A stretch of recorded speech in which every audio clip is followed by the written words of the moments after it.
There was this post on Threads where this woman asked her grandmother, could she tell her what it was like for the family during slavery? And her grandmother was like, I don't know anything about that, which prompted this whole like thread of people giving their experiences of asking their family about family history.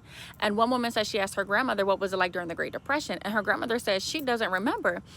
And that had me thinking how a lot of people don't realize that the Great Depression and the Renaissance era were happening at the same exact time.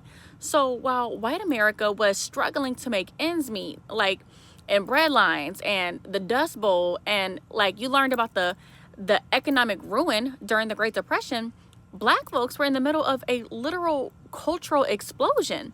The Harlem Renaissance was thriving. Like jazz was blowing up. Legends like Louis Armstrong, Duke Ellington, clubs like the Cotton Club. I remember learning about that in school. They were packed with just black artists and white people just soaking up the music, the energy. Art was blowing up, jazz, music. The whole era was just a vibrant explosion. And the Renaissance wasn't just about like fancy art. It was a way for the black community to push back against all the hardships, to like shout out their identity, to celebrate their resilience.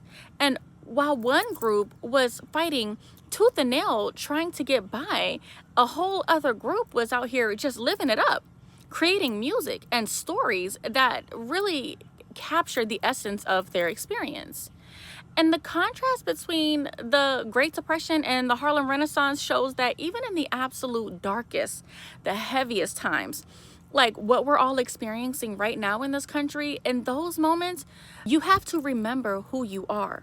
You are resilient, and absolutely nobody can ever take away joy, creativity, and just brilliance. I want you guys to remember that as you go through and struggle to stomach the headlines of what's going on right now and struggle to figure out what is the reason. Remember that your legacy, your family legacy, your ancestors have always borne a joy and a light that simply cannot be dimmed. No matter what was thrown at them, the magic always found a way to break through and shine. My name is Augusta Renee, and I hope you learned something new today.